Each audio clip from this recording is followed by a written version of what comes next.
Damas y caballeros, bienvenidos a una nueva entrega de Pedazos de Historia con nuestro querido Alberto Garín. ¿Qué tal?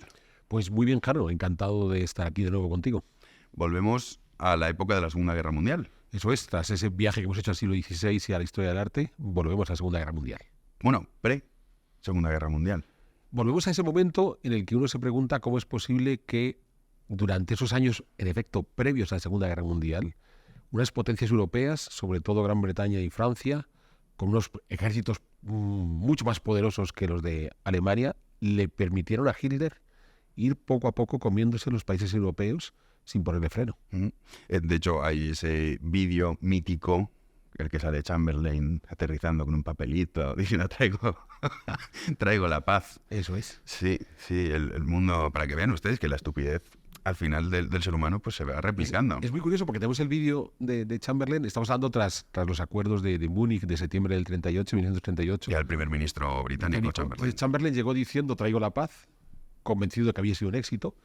Daladier, que era el presidente de Francia, por el contrario, regresaba de Múnich atemorizado, pensando que le iban a echar una bronca a los franceses por la que había montado, por aceptar a Chamberlain. Al aterrizar en París descubre que le reciben con los brazos abiertos, diciendo, igual que a Chamberlain le reciben con los brazos abiertos, y Chamberlain, en lugar de decir traigo la paz, lo que dijo fue con, que es idiotas.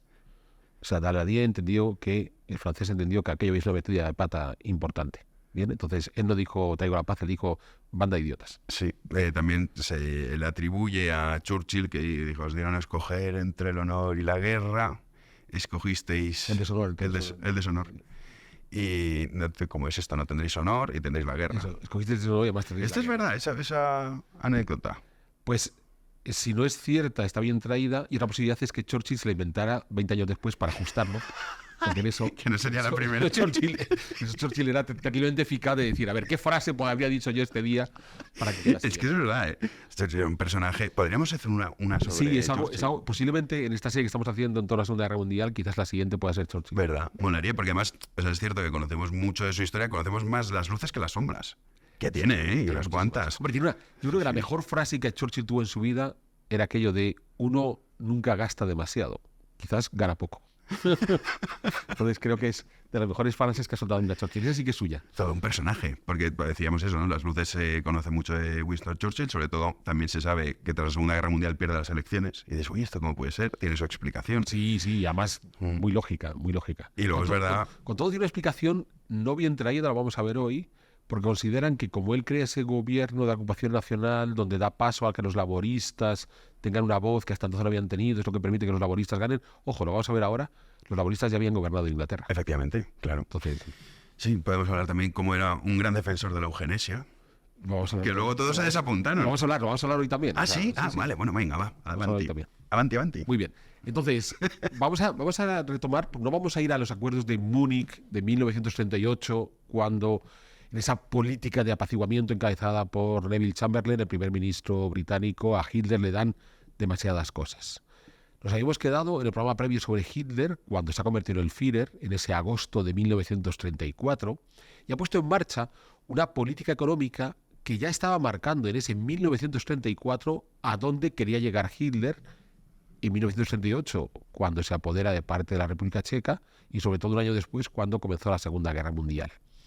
Recordemos que su política económica se basa en dos principios fundamentales. Uno es el desarrollo notable de las infraestructuras, y es cuando se van a construir las famosas autopistas alemanas, y otro es un programa de rearme. Recordemos que cuando él se lanza para convertirse en el canciller a comienzos de 1933, se había reunido con los grandes industriales y con los generales del ejército alemán, anunciando que él se iba a rearmar. O sea, no era algo que se le ocurrió de un día para otro, estaba en su cabeza, era todo un programa político que tenía muy presente y que a partir de 1934 empieza a ser público, ¿vale? Hasta que ya es absolutamente público al año siguiente, en 1935. ¿Qué implicaba el rearme? Implicaba desobedecer la paz firmada en Versalles al final de la Primera Guerra Mundial. Esto es fundamental porque a partir de ese momento, cuando Hitler anuncia, primero de manera interna y luego de forma pública, que va a rearmar al ejército de Alemania, lo que está haciendo es desmontando los principios del Tratado de Versalles y, por tanto, todo ese cordón de seguridad que las potencias vencedoras de la Primera Guerra Mundial habían establecido, se va a empezar a ir al carajo, y lo que va a hacer a continuación en los siguientes 5 años Hitler es ir quitando cada una de las limitaciones que había puesto el Tratado de Versalles y demostrando que no le preocupaba el mantenimiento de la paz, sino que claramente iba enfocado a abrir un nuevo conflicto. Él no sabía en qué momento comenzaría, veremos las diferentes etapas que va a tener. ¿Qué consiste ese rearme? Pues ese rearme consiste esencialmente en rehacer por completo el ejército alemán, es ahora cuando surge la Wehrmacht, tan famosa en la Segunda Guerra Mundial, incrementar de manera notable la marina militar, bien, la Kriegsmarine, que de nuevo se había quedado de una forma muy concentrada, muy pequeñita, muy reducida, pero que era la va a aumentar, y claramente establecer un ejército del aire, la Luftwaffe. Recordemos aquel programa de deuda semipública que se habían creado, aquellos bonos MEFO, aquello que permitía que los industriales se pagaran entre ellos con su propio dinero. Surge aquí también la famosa corporación Todt, que es una especie de militarización del aparato productivo alemán. Ya explicamos en aquel programa previo que una de las consecuencias de estas reformas económicas va a ser reducir notablemente el desempleo, pero ofreciendo unas condiciones de trabajo peores para todos los trabajadores. Recordemos, los que trabajaban previamente a la reforma de Hitler ven reducir su salario, a cambio los que no tienen trabajo van a tener un salario, pero claro, como yo explicaba en ese programa, la ventaja de un buen desarrollo económico no es que todos pierdan capacidad salarial, sino que todos aumenten la capacidad salarial. Y eso se consigue dentro de estos modelos de la corporación Todt, una idea de un ingeniero Todt, que es prácticamente militarizar la producción en muchas de esas ramas. Pues bueno, con estos principios que le permiten ir mejorando su capacidad industrial, el primer paso que va a dar Hitler va a ser la reincorporación del Sarre a la República de Alemania. ¿Qué es esto del Sarre? El Sarre es una pequeña porción de Alemania limítrofe con Francia y prácticamente con Bélgica, por tanto, en la orilla occidental del Rin, que tras la Primera Guerra Mundial, a pesar de ser territorio alemán, había quedado bajo el gobierno directo de la Sociedad de Naciones.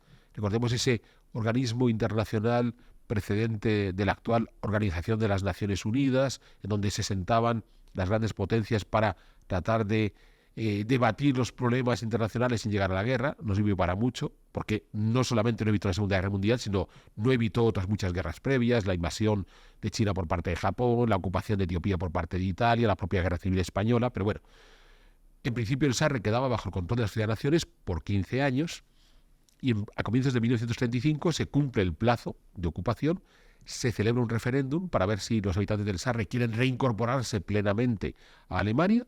El referéndum es ganado masivamente con un 90 y tantos % por aquellos que quieren volver a ser plenamente alemanes, y lo que suponía eso es que las minas de carbón que habían en el Sarre, que durante esos 15 años habían quedado no bajo la administración de la Sociedad de Naciones, sino directamente como suministro para Francia, como parte de los pagos de la deuda que había contraído Alemania con los países vencedores de la Primera Guerra Mundial, pues eso vuelve a formar parte del aparato productivo alemán. Y aunque aquí no está en contra de lo que se ha firmado en Versalles, sí que es un sutil primer paso donde va marcando el decir, bueno, estamos recuperando la Alemania que teníamos antes de la Primera Guerra Mundial, antes de esa ignominiosa para Hitler paz de Versalles. Pues bueno, ese sector al occidente del Rin, más allá de en la comarca concreta del Sarre, tenía otra característica, y es que otro de los puntos de la paz de Versalles había sido la desmilitarización de esta parte occidental del Rin, de la Renania. No podía haber soldados porque de esa manera se evitaba que los alemanes tuvieran ejércitos pegados a la frontera francesa, y en caso de que hubiera un nuevo conflicto, pues al menos tenían que avanzar unos cuantos cientos de kilómetros antes de que entraran en guerra contra los franceses. Digamos que era un colchón de protección para Francia. Pues bueno, ahí también se va a producir un proceso de militarización. Pero antes de eso, y aquí atendamos bien, en agosto de 1935, dentro del proceso de rearme que ha lanzado Hitler va a firmar un acuerdo con Inglaterra, el llamado Pacto Naval Anglo-Alemán, de ese verano de 1935, en el que los británicos permiten que la marina alemana vuelva a crecer. Desde que la humanidad aprendió a navegar, el mar se ha convertido en el principal medio de comunicación y transporte del que han dispuesto los seres humanos. hasta el punto de que en la actualidad el 80% de lo que consumimos nos llega vía marítima. Ahora, gracias a D-Max, a partir del 10 de noviembre vamos a tener la serie Control de Puertos, que se emitirá cada domingo a las 9:30 de la noche y que nos va a permitir entender los entresijos de la actividad portuaria, donde miles de personas cada día pelean para ofrecernos todos esos productos que recorren el mundo. Por primera vez un canal de televisión va a entrar en esa actividad portuaria de nuestro país y de esa manera seguimos en esta estela que ya D-Max ha querido mostrar de la actividad cotidiana que nos permite hacer funcionar nuestro mundo. Recordemos, Control de Puertos, a partir del 10 de noviembre, cada domingo a las 9:30 de la noche. La idea está en que sea el equivalente a 1/3 de la Marina Británica, por tanto sigue estando en situación de inferioridad. Pero los británicos consideran que sí, que Alemania necesita tener un ejército más importante que el que tiene para protegerse de posibles ataques.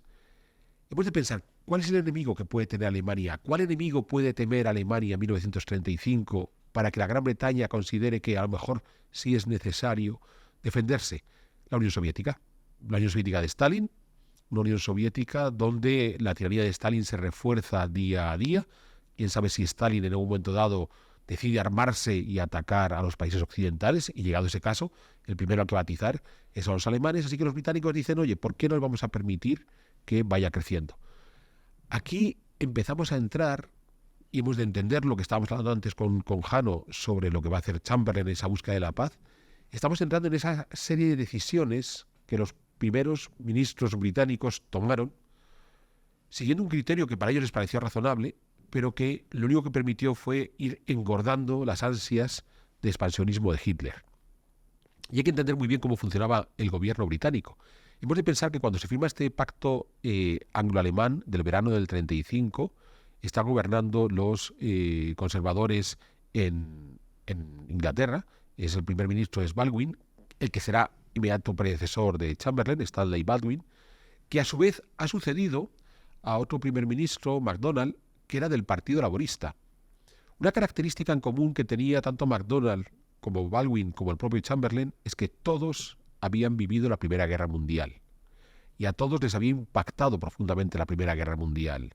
Todos habían tenido víctimas muy cercanas, todos habían visto el horror de la guerra, entonces ninguno de ellos quería repetir. Es más, MacDonald, como miembro del Partido Laborista, desde el comienzo de la Primera Guerra Mundial se había manifestado claramente en contra de esa Primera Guerra Mundial. O sea, es gente que no quiere una guerra.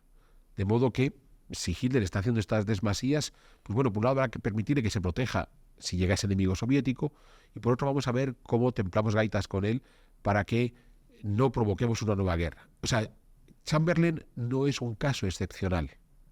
En la política británica de los años 30, los sucesivos primeros ministros eran gentes que abogaban claramente por medidas pacifistas, no querían ir a la guerra. Esto es importante entenderlo, porque ya digo, no es un caso excepcional. Chamberlain no es que sea más bruto de todos, mientras los demás eran absolutamente belicistas.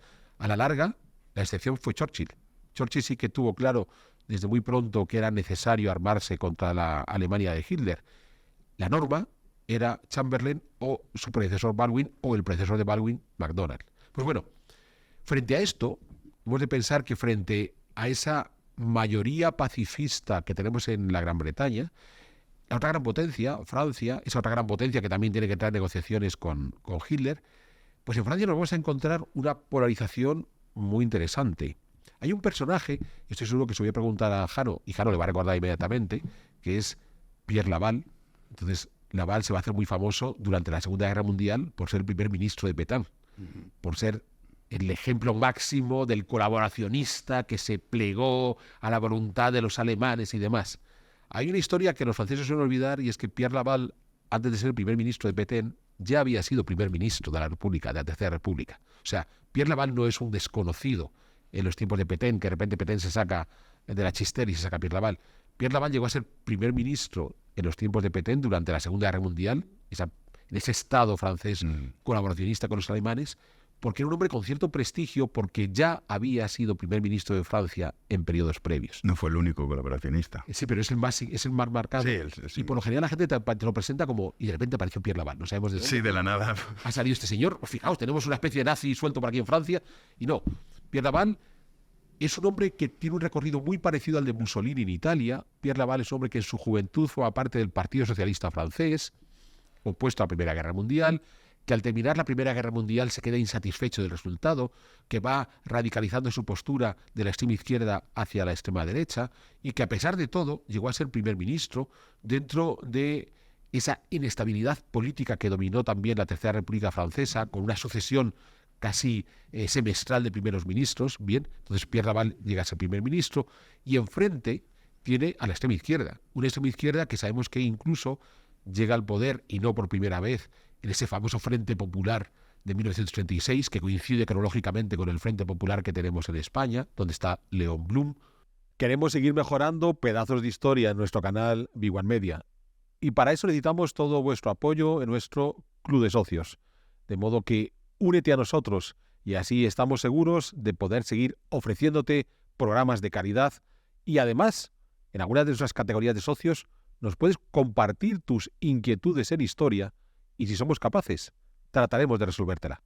De modo que mira en la descripción de este programa y allí tendrás el link que te va a llevar a esa posibilidad de convertirte en uno de nuestros socios y con ello ayudarnos a seguir mejorando nuestros programas.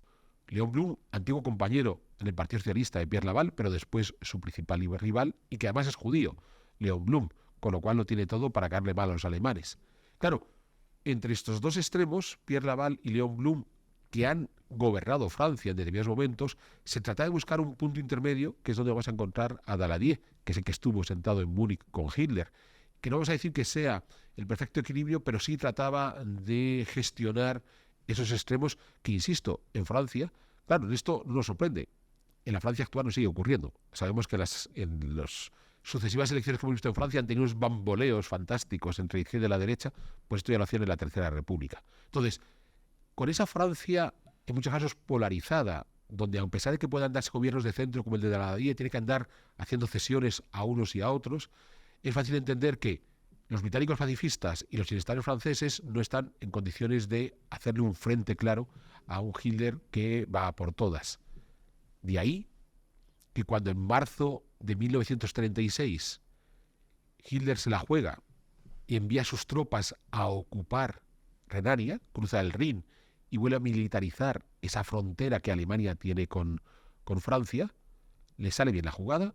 Y le sale bien la jugada porque los ingleses no tienen ninguna ganas de enviar tropas a pelear contra Hitler. Y le sale bien la jugada porque los propios generales franceses hacen un cálculo sobredimensionando el ejército alemán, pero no porque realmente quieran sobredimensionarlo, sino porque tampoco les apetece ir a la guerra, digamos, respaldados por un gobierno francés demasiado inestable. Pues claro, de repente involucramos a un general que va a pelear contra los alemanes y a lo mejor el ministro cambia de opinión al día siguiente con esa inestabilidad. Hemos de entender que en la jugada de la militarización de Renania cruzaron unos 10.000 soldados alemanes. Eso Guderian lo explica muy bien en sus memorias, donde explica que las órdenes que tenían esos soldados alemanes es que si el ejército francés decidía invadir Renania, si el ejército francés decidía ir a parar a los pies a los alemanes que estaban cruzando el Rin, los alemanes se retiraban. Ya está. Entonces, aquí sí hubo un momento en el que se pudo haberle parado a Hitler, pero no se hizo. Y no se hizo por los contextos políticos propios de Gran Bretaña y de Francia. ¿Eso qué le dio la sensación a Hitler? Pues que la cosa estaba saliendo bien. Que ahora sí se había saltado a la bestia el Tratado de Versalles y no le habían dicho nada. Bueno, pues está bien. Por cierto, fue en marzo del 36. Vamos a ver cómo Hitler tiene cierta querencia por estas aventuras militares en la primavera, porque veremos que Austria lo va a ocupar en marzo del 38 y la República Checa será en marzo del 39. Pero bueno, centrémonos por tanto en esa política económica de grandes infraestructuras y de rearme. Recordemos que la política, la recuperación tras la crisis del 29 basada en infraestructuras era lo mismo que había estado haciendo Roosevelt en Estados Unidos, ya lo comentamos.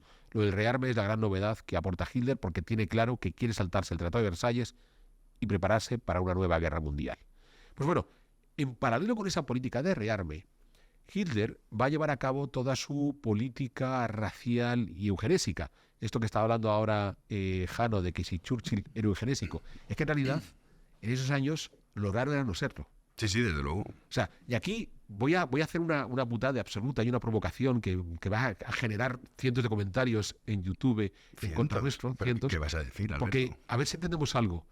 En los años 20-30, los estudios de genética, aquellos que había hecho Mendel a finales del siglo XIX, o sea, está toda la cuestión de Darwin, con la evolución de las especies, donde Darwin explica que la especie que mejor resiste, pues sale adelante. Eso se convirtió en el llamado darwinismo social o spencerismo, ya en la segunda mitad del siglo XIX, donde se decía que, igual que de forma biológica hay especies que son capaces de subsistir mientras otras no, en los seres humanos también había grupos humanos que eran capaces de ir adelante y otros no.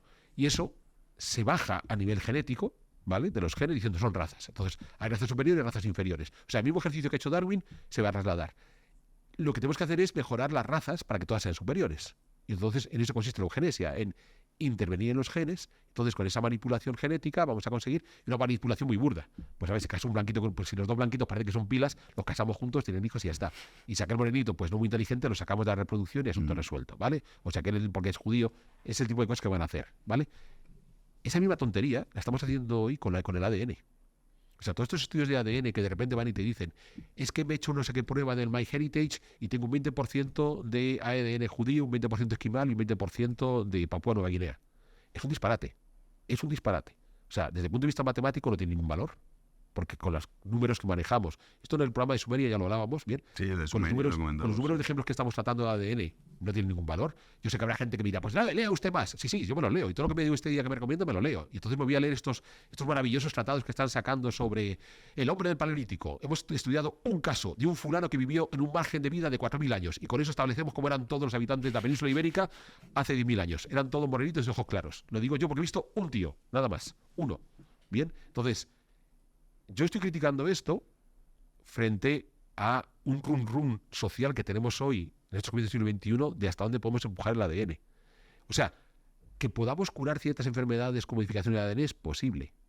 Que podamos considerar que los seres humanos son como son por combinaciones de ADN y entonces yo tengo no sé qué porcentaje de sangre judía, no sé qué porcentaje de sangre ucraniana, es un disparate. Tan disparatado como lo que estaba planteando hace un siglo en la eugenesia del mundo europeo. Pero es que, claro, hace un siglo el Garín de la época que le dijera a los de la eugenesia, está diciendo taradeces, la gente dirá, no sabe lo que va, es un retrógrado, está fuera del mundo científico y de los consensos. Pues no, yo no estoy fuera del consenso científico, no existen los consensos de ciencia, estoy a favor de que las matemáticas nos explican que lo que tenemos de ADN, los cálculos que tenemos, no tienen ningún valor. Pero le estamos dando un valor similar al que en los años 20-30 se hizo con la eugenesia. Sí, entonces se expedían incluso certificados que demostraban que uno pues era sano, porque claro, está la eugenesia positiva y la eugenesia negativa. Sí, pero la positiva era lo que tú decías, entre dos inteligentes que se casen para que el niño salga inteligente. Tampoco significa nada. Tampoco, desde luego. Y luego estaba la negativa, que era directamente, oye, hay que liquidar a los que son tontos y son medio bobos porque esto así no mejoramos como ser humano. Estamos hablando de los programas raciales y de los nazis, es muy curioso. Pensemos en los procesos que se van a hacer en los propios Estados Unidos, donde se permite que la gente no se reproduzca. Sí. Entonces se crean todos estos programas se permite la castración química de las personas supuestamente tontas o incluso ladrones. La castración de personas, pero por ley, o sea... Con la democrática de Estados Unidos. Con los tribunales estadounidenses diciendo, oye, pues esto me parece razonable en base a no sé qué consenso científico. Y en ciencia jamás hay consensos. La ciencia se hace a base de la crítica a las observaciones del otro. La ciencia no se basa en consensos, se basa en crítica, ¿vale? Pues, claro, cuando Hitler lanza sus programas raciales...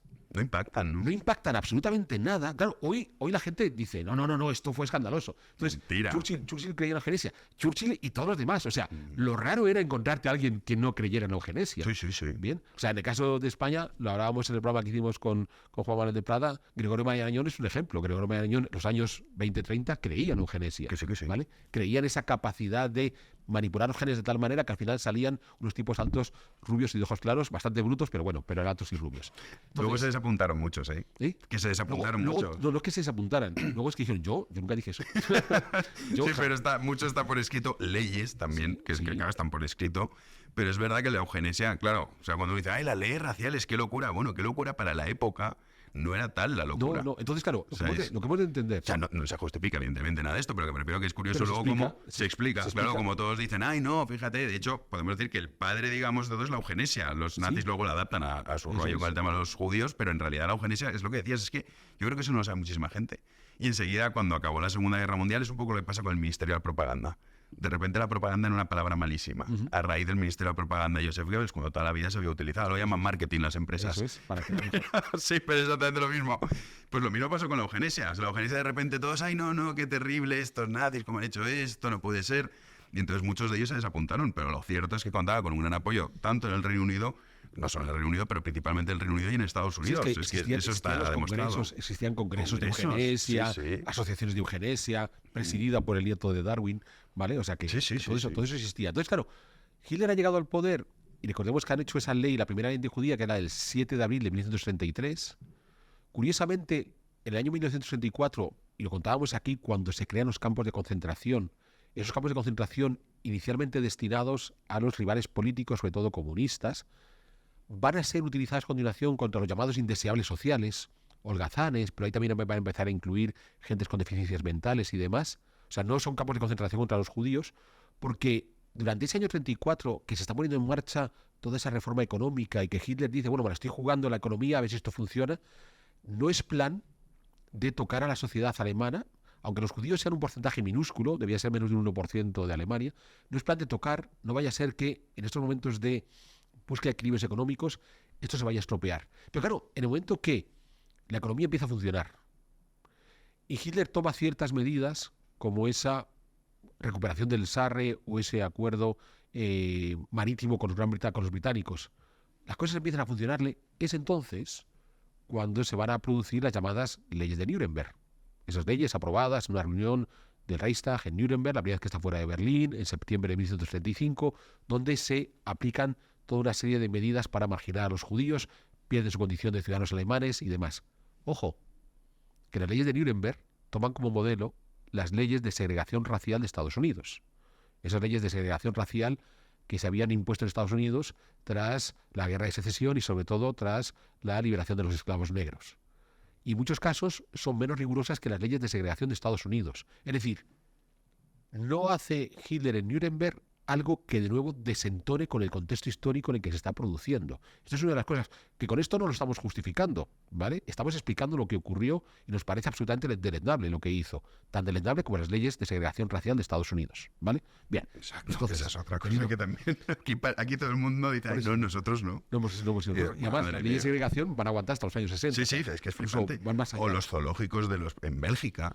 Cuando decían, no, estos españoles, fíjate, pero si teníais zoológicos con seres humanos metidos dentro, es que la gente iba a darles plátanos a los negros. Sí, pero y estáis aquí escandalizados vosotros. Es muy llamativo porque en Estados Unidos el Ku Klux Klan es ese movimiento que se pone en marcha antes de la Guerra de Secesión y sobre todo antes de la Guerra de Secesión. Que surge a través del Partido Demócrata, que en principio desaparece, pero que vuelve a surgir en los años 1920. Entonces, en los años 1930 el Ku Klux Klan, con menos actividad, sigue activo. O sea, claro, esta gente está recibiendo esta información desde Estados Unidos, le están contando que Hitler hace estas cosas, los estadounidenses dicen, pues... Bueno, es lo que tenemos nosotros. O sea, nosotros también tenemos leyes de segregación, tenemos también unos tipos... Claro, lo del Ku Klux Klan es muy curioso porque está vinculado a una de las grandes películas, que era El nacimiento de una nación de Griffith, de 1919. No la he visto. Pues es una película donde los negros malvados atacan la población y entonces el Ku Klux Klan son unos santos varones que afortunadamente van a defender. O sea, la película está muy bien hecha, pero el guión es absolutamente terrible. ¿Bien? Entonces, es muy llamativo porque la película fue muy bien recibida en Estados Unidos. Y claro, cuando a continuación vemos las películas de propaganda nazi, decimos, es que no es muy diferente el nacimiento de una nación de Griffith. Entonces, les invito a que vean la película, ¿vale? Sí, este Griffith tiene que ver con la exmujer de Antonio Banderas, con Melanie Griffith. No sé si es un abuelo, un tío abuelo de Melanie. Bien, entonces, a lo que estábamos. Estamos con estas leyes y cuando crean el aparato legislativo de las leyes de Nuremberg, curiosamente Hitler, a pesar de todo, tuvo a bien no aplicarlas de forma sistemática y sobre todo las penas derivadas del incumplimiento de las leyes en ese momento, porque en Berlín se iban a celebrar los Juegos Olímpicos en ese verano de 1936, o sea, dentro de unos meses después, y para dar una imagen respetable al resto del mundo, o sea, que era consciente de que a lo mejor en cuanto las aplicaran no iban a tener esa buena imagen, pues las fueron aplicando de manera suave durante los comienzos de 1936. Lo curioso está en que recordemos que en esas Olimpiadas de Berlín hay un montón de leyendas, ¿no? Si Hitler quiso o no quiso dar la mano a Jesse Owens, en realidad Hitler dio la mano a los dos primeros que ganaron y después ya se cansó de dar la mano, no iba a estar ya dando la mano. Y tampoco le preocupó mucho porque a la larga la mayor parte de las medallas se las llevaron los alemanes, así que hay un negro corriendo, a quien, por cierto, cuando regresó a Estados Unidos, tampoco hubo un presidente de Estados Unidos de la época, que en aquel momento era Roosevelt, que le diera la mano, ¿eh? O sea, que puestos a no dar la mano a los negros, no se ha dado la mano a los negros, ni el Führer alemán, ni el presidente de Estados Unidos, nuestro bien amado Roosevelt, ¿vale? Eso Jesse Owens en su memoria lo dice, que es una cosa que más le dolió, que no tuviera ese reconocimiento público a su vuelta a Estados Unidos. Pues bien, en paralelo a las Olimpiadas, recordemos que en la España, donde ya había triunfado el Frente Popular y que ya había desarrollado toda la dinámica de viaje hacia una república más radical de ese Frente Popular, se convocaron las famosas Olimpiadas Populares, que tenían que celebrarse en Barcelona a mediados de julio del 36, como contrapartida a lo que consideraban Olimpiadas fascistas de Hitler en el verano del 36. Las de Barcelona se celebraron porque empezó la Guerra Civil Española. Pues bien, superado el trámite de las Olimpiadas, las leyes de Nuremberg se empezaron a aplicar de una forma rotunda, bien, y eso va a derivar a una agresión cada vez mayor hacia la comunidad judía en Alemania, ya sean judíos alemanes, ya sean judíos provenientes de otros países, como la gran comunidad de judíos polacos que van a ser expulsados. Esto es muy interesante porque esa expulsión que se hace de los judíos polacos, claro, son judíos que vivían en Polonia, que al terminar la Primera Guerra Mundial, cuando se generan las nuevas fronteras de la nueva Polonia, en lugar de quedarse en Polonia, deciden marcharse a Alemania. Cuando quieren ser devueltos a Polonia, el gobierno polaco los va a rechazar. Porque aquí, claro, la historia de Polonia con sus judíos también es una historia de lo más oscura. ¿Bien? Y entonces hay un momento realmente triste para estos judíos. Es entonces la famosa historia de Grispan, que es este judío de origen polaco que vive en París, que conoce lo que le está pasando, los sufrimientos que está pasando su familia. Estamos hablando ya de noviembre del 38. Y entonces, en un momento de buscar no sé qué venganza estúpida, tirotea al embajador de Alemania en París, a Ernst von Rath, que morirá pocos días después. Esa noticia llega a Alemania y entonces es cuando los alemanes más radicales deciden que ahora sí hay que atizar bien a los judíos, que se creen, nos plantean andar matando embajadores alemanes por el mundo. Y entonces lo que va a suceder es la famosa y triste Noche de los Cristales Rotos, la Kristallnacht, cuando las hordas encabezadas por los más radicales de los nazis salen a quemar sinagogas, destruir comercios de los judíos, muere casi un centenar de estos judíos, 30.000 van a ser arrestados y muchos de ellos enviados a los campos de concentración, de modo que todo aquel proceso que había comenzado en el 33 de manera muy tibia, hasta las leyes de Nuremberg del 35, para acelerarse de forma radical en el 36, en el plazo de 2 años se exacerba de manera notable y va a provocar ahora sí la persecución sistemática de los judíos. Es entonces cuando empiezan todas aquellas elucubraciones de si embarcar a todos los judíos y mandarlos a Madagascar o ese tipo de cosas, pero tristemente en ese momento ya se busca una solución definitiva al problema de los judíos que derivará ya durante la Segunda Guerra Mundial en la solución final y en el Holocausto. Con todo, hemos de ser conscientes de que ese crescendo que se va a vivir en la política contra los judíos tampoco es gratuito. O sea, se va a ir haciendo a medida que Hitler se siente más fuerte en el plano internacional. Entonces, he ido dando una serie de cronología en relación con estos programas raciales contra los judíos y vamos a ver en paralelo las cesiones que van a ir haciendo las potencias europeas en las ambiciones territoriales de Hitler y cómo en esa cesión de las potencias europeas, cada vez que Hitler tenga una nueva cesión, puede apretar más a sus judíos en Alemania. Ojo, después de los judíos también van a incorporar a los gitanos en esa búsqueda de los pueblos que hay que marginar y también tratarán de acabar con ellos. ¿En qué momento comienza ese increchendo? Hemos visto la remilitarización de Renania en aquel verano del 36, pero curiosamente, hemos visto la remilitarización de Renania, sí, en el 36, pero curiosamente hay otro fenómeno que se va a vivir, que es el apoyo, marzo del 36, la recuperación de Alemania, de Renania, el apoyo que va a dar Hitler al bando nacional en la Guerra Civil Española. Porque hasta ese momento Hitler no ha tenido que combatir con sus tropas. ha enviado tropas a Renania, no ha tenido que pelear contra los franceses, pero en el momento que comienza a colaborar con el ejército que pocos meses después ya va a quedar liderado exclusivamente por el general Franco, ahí sí que sus tropas empiezan a participar en el campo de batalla. El hecho más conocido es el bombardeo de Guernica en abril del 37, pero es ahí cuando Hitler está empezando a probar ese nuevo ejército que ha decidido rearmar desde el año 33, que todavía no había entrado en batalla. Su campo de pruebas va a ser la guerra española. Y le funciona. Ve que las cosas, para comenzar, la propia Luftwaffe empieza a funcionar. Y es ese momento cuando, dándose cuenta que su programa de rearme está funcionando, e insisto, porque utiliza España como campo de pruebas, cuando se lanza a nuevas aventuras expansionistas. La primera va a ser ya en el 38, con el famoso Anschluss, seguro que lo he pronunciado de pena, se pronuncia de otra manera, que es cuando Austria queda incorporado al mundo alemán, a este Tercer Reich alemán. La incorporación de Austria era una medida que quedaba completamente prohibida del Tratado de Versalles. Se quería evitar que ese último país germanoparlante que era Austria pudiera incorporarse a la República Alemana, ahora ya Tercer Reich. Pero la historia de Austria es muy parecida a la historia de Alemania. Es un país que vive una profunda crisis económica tras la Primera Guerra Mundial, con fases de hiperinflación, que se empieza a recuperar en la segunda mitad de los años 20, que se vuelve a hundir con la crisis de 1929 como Alemania, donde hay un partido nazi, el mismo partido nazi que tiene los alemanes lo tienen los austriacos, después de todo para eso Hitler era de origen austriaco, y un partido nazi que llegó a ser el partido mayoritario, sin tener mayoría absoluta, en el Parlamento austriaco ya desde el año 32. Es decir, una situación similar a la que tenían los alemanes, los nazis alemanes. ¿Qué es lo que ocurre cuando los nazis empiezan a adquirir ese poder en el año 32? Pues se hace una reforma en Austria, mediante la cual, siendo siempre el presidente Macri, que será presidente hasta la ocupación de los alemanes, el primer ministro de la época, el canciller Dreyfus, lo que va a intentar es generar un sistema que excluye a los extremos, quiere sacar del debate político tanto a la extrema izquierda, comunistas, pero incluso socialdemócratas, y quiere sacar a los nazis, y generar un modelo alternativo, pero no como esos partidos de centro que teníamos en Alemania, sino una especie de dictadura nacional católica. Bien, ese es el modelo que van a tratar de poner en marcha los austriacos para contrabalancear la presión que está ejerciendo tanto la extrema izquierda como sobre todo la extrema derecha en Austria.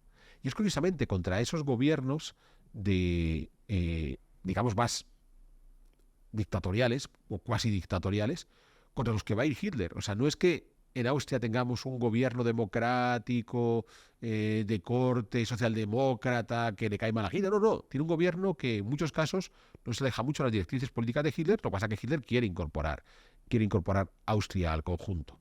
Va a haber un nuevo canciller que será el que tenga que enfrentarse a Hitler. Seguro que voy a pronunciarlo de pena el nombre porque está lleno de S y de Hs, ¿de acuerdo? Es Schulznis, ¿vale? Von Schulznis será quien tenga que enfrentarse a la obsesión de Hitler por incorporar Austria. Hitler exige que el líder del partido nazi austriaco, Seyss-Inquart, se convierta en nuevo canciller. Es más, Hitler va a querer que, convertido Seyss-Inquart en canciller de Austria, solicite la intervención de Alemania dentro de Austria para justificar esa anexión de Austria. Esto es muy interesante, la obsesión que tuvo Hitler de aparentemente tener una razón para hacer las cosas que hacía. Lo veíamos en el programa previo cuando se quema el Parlamento en el incendio del Reichstag y ponen a aquel pobre Van der Lubbe, aquel pobre neerlandés que andaba por ahí suelto como culpable, comunista, y por tanto los comunistas son los que han quemado el Reichstag, aunque parece que fue un montaje de la mano de Goebbels. Bien. En la anexión de Austria es igual, se falsifica un telegrama en el cual Seyss-Inquart está pidiendo a Hitler que ocupe, o sea, igual que ocurrirá después en la invasión de Polonia. Siempre está buscando tener una justificación cara a la historia. Y es muy curioso porque pensemos que si hubiera triunfado en la Segunda Guerra Mundial, pues habría podido sacar todas esas justificaciones, pues no vais a decir, veis cómo yo actué siguiendo la legalidad existente. Más allá de que Seyss-Inquart pidiera o no pidiera ese apoyo a los alemanes, al final, el 12 de marzo, envía a las tropas alemanas a que invadan Austria. Son bien recibidas, sorprendentemente bien recibidas. Hitler no lo tenía muy claro. Hay un momento previo al envío de las tropas alemanas que Hitler le cuenta tanto al presidente de Austria, a Macris, como al canciller, que si no aceptáis mis condiciones de que los nazis gobiernen Austria como paso previo a la incorporación a Alemania, puedo provocar una guerra civil en Austria, donde los nazis serían parte de la guerra civil. Y además, el texto que les envía Hitler a los austriacos es como la guerra civil española. O sea, tened en cuenta que sé muy bien que es una guerra civil, cómo se montan estas cosas, así que yo puedo hacerlo igual en Austria. Entonces, al final, como digo, se pliegan, Seyss-Inquart se convierte en canciller, entran las tropas alemanas. El 15 de marzo incluso Hitler acude a Viena a dar un gran discurso multitudinario. Es decir, una parte importante de los austriacos aceptaron la llegada de los alemanes y esa incorporación a Alemania. De nuevo aquí, claro, es lo que hablamos con Jano, seguro que cuando acabó la Segunda Guerra Mundial nadie estaba a favor de esto. Estaba a favor de ese momento de anexión. Se va a celebrar un referéndum en el mes de abril que va a ratificar la anexión. Un referéndum suciamente limpio. ¿Por qué suciamente limpio? Porque en principio la gente pudo, tras una breve campaña para el referéndum, pudo acudir libremente a votar, la gente votaba. Sí que se excluyeron, cuando se hace el censo electoral se excluyen algunos grupos, ¿de acuerdo?, minoritarios, para que no voten, pero la mayor parte de la población votó. Había un pequeño detalle, y es que cuando uno iba a votar le daba una papeleta, ¿vale? Una papeleta donde tú tienes que poner, había un círculo muy grande para decir sí, uno pequeño para Podemos decir poner la foto. Porque de eso hay fotos. La papeleta es buenísima. Y además había que hacerlo de las cruces, había que hacerlo delante de la mesa electoral, donde había una gente de la SS mirándote, a ver qué hacías. Sí. Entonces, en esas condiciones, la gente mayoritariamente votó por el sí. Esas cosas que pasan, claro, es cierto que si te lo ponen de esa manera, está un poco más complicado. Bueno, pero es que esto se hace mucho en los referéndums. Sí. Pues hay que estar en contra, claro, porque como formulas la pregunta, esto Sartori tiene uno de sus libros, lo explica a la perfección, cómo la pregunta en función de cómo la realices, la respuesta varía. Y cómo, y se han hecho muchas pruebas, muchos experimentos al respecto, las mismas personas a las que les preguntas, cambiando simplemente la forma en la que tienes de preguntar, dicen una cosa y la contraria, que es fascinante. Sí. Y dices, pero usted no acaba de votar a favor de esto y ahora simplemente reformulando la pregunta, ¿usted vota en contra? Es alucinante. Claro, esto es muy obsceno en el caso de esta papeleta, que la sacamos para que ustedes la vean, que ahí está, efectivamente. Sí. Entonces, muy grande. Entonces es cierto que aceptaron esa incorporación, pero con matices. ¿Vale? Claro, es muy interesante, y todos hemos visto, y probablemente más de una vez, o más de 10 veces, la famosa película de Sonrisas y Lágrimas. Bien, para nuestro público hispanoamericano creo que lo llamaron La novicia atrevida o algo así. Bien, esta película de la familia Trapp, que cuenta precisamente la vida de un capitán del ejército austriaco que tiene un montón de hijos, que es viudo, entonces llega esta novicia que va a cuidar de ellos y que al final se enamoran del padre de los niños y se casan y todos cantaban un montón. Bien, entonces en esa película se muestra a los austriacos contrarios a la incorporación de Austria en Alemania. Y la película no fue gratuita. Bien, entonces fue una película que quiso lavar el rostro de los austriacos porque, insisto, aunque sí pudo haber un porcentaje de austriacos que se opusieran, sí hubo un porcentaje importante de austriacos que fueron favorables a esa incorporación a Alemania. Es de estas historias que tras la Segunda Guerra Mundial hubo que poner un montón de matices. Vendría a ser, y tenemos ocasión de hacer un programa, como el colaboracionismo francés con Alemania, donde el nivel de colaboracionismo fue mucho más alto que los franceses quisieron hacer ver después. Pues bueno, tras la incorporación de Austria es cuando se empiezan a apretar las tuercas a los judíos en Alemania ya de forma notable. Porque ¿qué ocurrió tras esa incorporación? En realidad, ¿a quién fue al único líder internacional con el que Hitler tuvo cierto temor de que se opusiera a la anexión de Austria? ¿Los ingleses? No. Los franceses tampoco. Mussolini. Porque Mussolini ya en el año 34 se había opuesto a una primera intentona de incorporar a Austria a Alemania. Después de todo, tenía ciertos intereses en la frontera sur de Austria, ahí en los Alpes, que limitan con Italia, y quería una especie, a lo mejor Mussolini incluso aspiraba a cierto protectorado sobre Austria. Pero el momento que Mussolini no se puso en contra de la iniciativa de Hitler, Hitler se puso en marcha. O sea, interesantísimo, porque a continuación ya se va a reforzar ese eje italo-alemán que después con Japón se convertiría en el eje por antonomasia en la Segunda Guerra Mundial. Pues bueno, ha conseguido incorporar un país entero, Alemania, y no ha pasado nada. Pues bueno, seguimos avanzando en este mundo de 1938 Y es entonces cuando lanza el siguiente órdago, y este todavía más grande. En la límite de Checoslovaquia que pega con Alemania, la región de los Sudetes, había una cantidad importante de población germanoparlante que, de nuevo, en las fronteras establecidas en la Primera Guerra Mundial habían quedado no en Alemania, sino en Checoslovaquia. Y entonces, también hay población checa, no solamente hay alemanes en los Sudetes.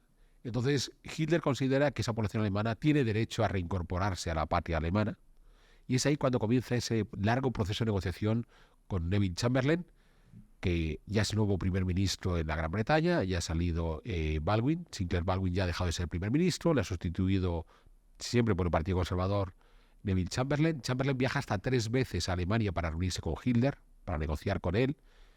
Confía en Hitler, o sea, cada cual cree lo que quiere creer. Bien, yo por ejemplo puedo creerme que Jano va a dejar de explotarme obligándome aquí a venir con regularidad a hacer los programas, y es mentira. Igual que yo puedo creer que dejes de hacerme madrugar para venir a grabar estos programas, y no va a pasar. Es imposible. Entonces, Chamberlain sí creyó en la palabra que le daba Hitler, sí creyó que Hitler consideraba que era necesario reunir a los alemanes, y hasta ahí.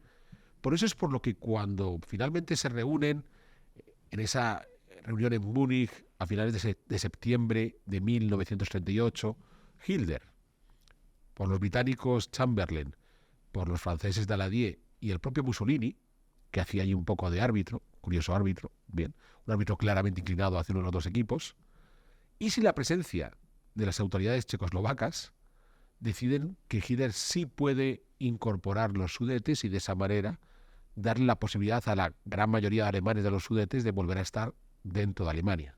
Esto es lo que contábamos al principio del programa, cuando Chamberlain regresa orgulloso de traigo la paz. Entonces Churchill dice aquello de elegisteis entre el deshonor y la guerra, elegisteis el deshonor y ahora tenéis la guerra.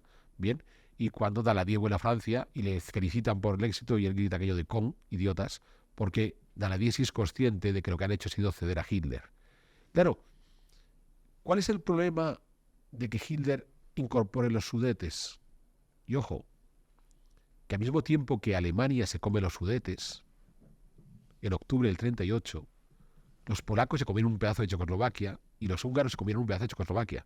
O sea, en aquel reparto de la tarta, los países vecinos dijeron, pues mira, aprovechemos la ocasión y yo también me voy a dar mi pedacito. O sea, es que es curioso porque pareciera que aquí hay un malo muy malo que es Hitler, que no es, y los otros son los santos varones, no. O sea, esa Polonia que un año después, que luego se reparten un año alemanes después y soviéticos, se la van a comer los alemanes y los soviéticos, no tuvo ningún inconveniente un año antes de aprovechar que se están devorando a Checoslovaquia para quedarse con un pedazo de Checoslovaquia. Bien, lo mismo que Hungría se va a comer un pedazo de Checoslovaquia. Entonces, sí, claro, visto así. Interesante que aquí, ya digo, ninguno tiene ninguna etiqueta de santo varón, aquí todos iban a ser a ver quién es el mayor canalla.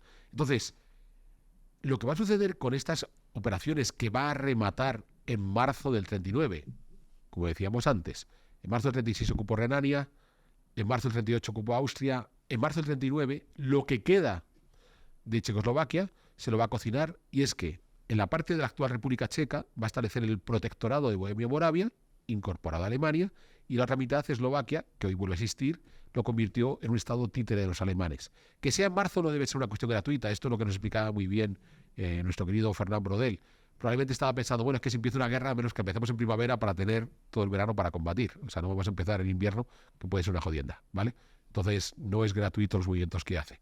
Entonces, en marzo del 39 termina por comerse la República Checa, y lo que consigue Hitler de esta manera es generar una imagen frente al propio ejército alemán de hombre victorioso que no tenía. Entonces, si algo preocupante tenemos en esta política de apaciguamiento encabezada por Chamberlain, cediendo en Múnich para que se coma la República Checa, es que reforzó la única parte que había en duda aún en Alemania del Hitler que podía ser capaz de militarmente dominar Europa. Porque los militares alemanes fueron reticentes a Hitler. Pero claro, si Hitler se había ocupado Renania y no le habían dicho nada, si se había anexionado a Austria y no le habían dicho nada, si se había comido Chequia y no le habían dicho nada, decían, oye, ostras, qué líder carismático tenemos. O sea, a lo mejor cuando decida hacer el siguiente paso, que va a ser Polonia, hay que estar con él. Porque después de todo, parece que este tipo sabe lo que se hace. Bien. Es curioso porque en el caso de la República Checa, el último presidente de Checoslovaquia, Acha, va a ser un tipo realmente controvertido, porque es un hombre mayor, un buen jurista, que en un momento de crisis le colocan como presidente de Checoslovaquia para ver si templa gaitas con Hitler. Es la famosa arquitectura del poder, porque ya Speer le había construido la Cancillería a Hitler en Berlín, y de los primeros que tiene que sufrir esa arquitectura es el pobre presidente de Checoslovaquia, Acha, que le hacen ir a Berlín. Entonces la Cancillería se entraba por largos pasillos y al final llegabas al gran despacho de Hitler, que te recibía atrás de su mesa, y el pobre Acha está en una silla incómoda y chiquitita, y es ahí donde Hitler dice: firma, y me entregas tu país a mí. Y en la fase final ya, la de marzo del 39, y Acha, a pesar de todo, pues agobiado, viejito, enfermo, firmó para convertirse después en el presidente del protectorado. O sea, el protectorado tenía un gobernador alemán, pero por debajo del gobernador habrá un presidente teórico checoslovaco que fue el propio Acha. Entonces, un personaje realmente controvertido, porque en principio fue el hombre que quiso defender la independencia de su país, pero termina por ceder, y luego no le importa colaborar con Hitler, para que veamos una vez más que lo raro en esos años 38-39 es que la gente se opusiera a Hitler. O sea, la gente al final, pues, oye, puedo terminar de tener cierto entendimiento con este caballero.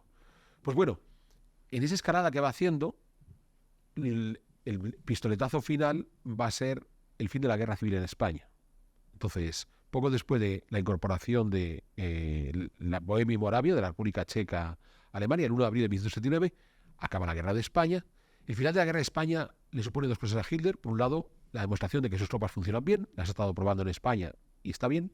Y en segundo lugar, aunque fuera mínimo, ese gasto que está haciendo militar, esa inversión militar que está en España, ya la ha cerrado, puede recuperar esas tropas, que ya las tiene bien fogueadas, de modo que me puedo lanzar a nuevas apuestas. Y claro, la siguiente apuesta será ya el comienzo de la guerra, cuando quiera ocupar Polonia, pero eso lo veremos en otro programa. Con todo, antes de cerrar esta política de apaciguamiento, uno de los motivos por los cuales se considera que Chamberlain pudo negociar como negoció con Hitler es porque consideraba que el ejército inglés, el ejército británico no estaba preparado para el combate, y gracias a esos meses que se extendieron desde la cesión de los Sudetes hasta el ataque a Polonia, el ejército británico se pudo rearmar. Nada que ver. Nada que ver. O sea, Chamberlain no dijo eso, y lo dijeron otros analizando a Chamberlain a todo lo pasado. Bueno, pues a lo mejor el hombre trataba. No, insisto, Chamberlain, uno, estaba dentro de esa política pacifista propia de los primeros ministros británicos, los laboristas y los conservadores, bien. Dos, él mismo creía en ese pacifismo porque detestó lo que había visto en la Primera Guerra Mundial. Tres, creyó en la palabra de Hitler. Nos puede parecer que creer en la palabra de Hitler es un disparate, porque si hay alguien que mentía con facilidad, aunque hoy tenemos políticos mentirosos notables, fue Hitler, bien.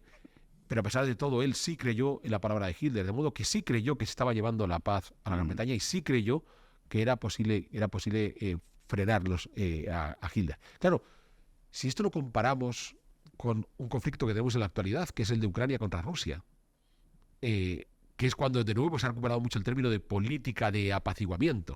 O sea, si a Putin le entregamos Ucrania, ¿se va a quedar tranquilo? Entonces, claro, el gran debate que tenemos hoy es, a lo mejor estamos en un Múnich segunda parte. Entonces, por eso es por lo que hay que apoyar a Ucrania, porque si no apoyamos a Ucrania, a lo mejor Ucrania es la República Checa del Hitler del 38.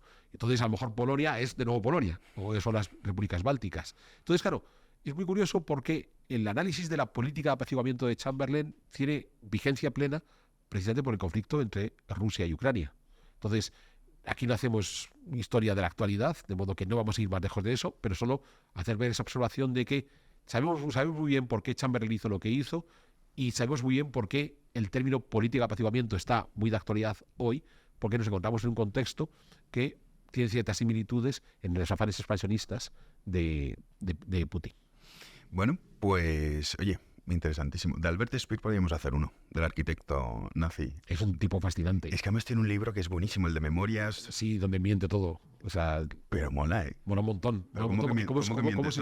¿Cómo supo limpiarse él de sí mismo? No, yo no sabía nada, Ah, bueno, pero eso sí. Me mandaban allí a trabajar unos judíos hambrientos y me contaban que el primo lo habían matado allí gaseando, pero yo, como hablaban ese sefardí, pues yo no sabía lo que estaba. Claro, o sea, quitando esa parte, el libro es súper interesante. Es interesantísimo. Claro, el tipo se pone como el único amigo que tuvo Hitler. O sea, se Hombre, pone medallas. Sí, y tampoco tal. es tan así. Tampoco es así, pero no es interesantísimo. O sea, Albert Speer es de los personajes más... Hay que hacer un pedazo de Albert Speer. Es posible. ¿Te parece? Sí, no sé si al público Bueno, que le nos interesa dejan tanto. en los comentarios nuestros seguidores, oyentes, televidentes, como lo quieran ustedes llamar, si quieren o no les interesa la figura de Albert Speer. A mí me parece un tipo muy interesante, sobre todo los proyectos que tenía en la cabeza con Hitler. Muchos de ellos, claro, no se pudieron llevar a cabo, otros sí.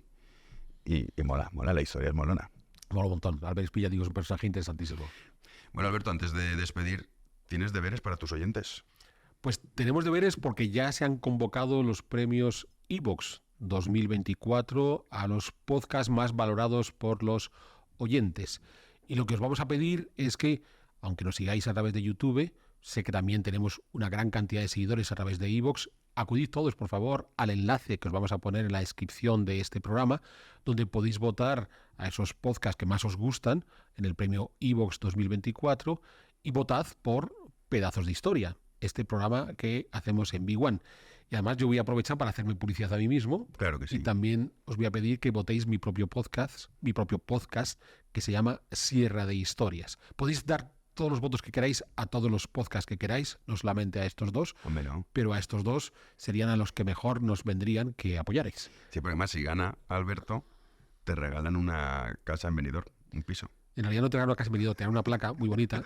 Y la ventaja que tengamos una placa es que como Jano considera que la mesa no está suficientemente Le llena, falta decoración. podremos incorporar las placas de ganadores, Claro, el trofeo. bien, de mejor podcast de los premios iVoox 2024. Así que ya lo sabéis, tenéis el enlace en la descripción del programa, entráis y votáis por Pedazos de Historia y ya que estáis también por Sierra de Historias. Vale, pues ya está. Ya ustedes lo saben. Si se lo pide nuestro querido Alberto, pues hombre, es un minuto, ¿eh?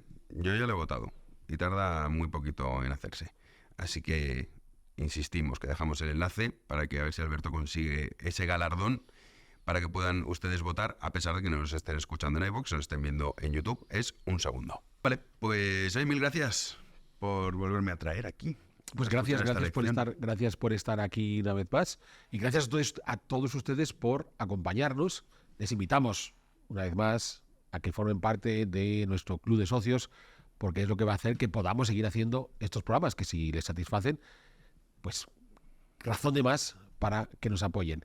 Y en cualquier caso, déjenos en los comentarios qué les va pareciendo esta serie que estamos haciendo en torno no solo a la figura de Hitler, sino a la Segunda Guerra Mundial en general, si les apetece que continuemos. Y yo les invito a que nos acompañen en un futuro Pedazos de Historia.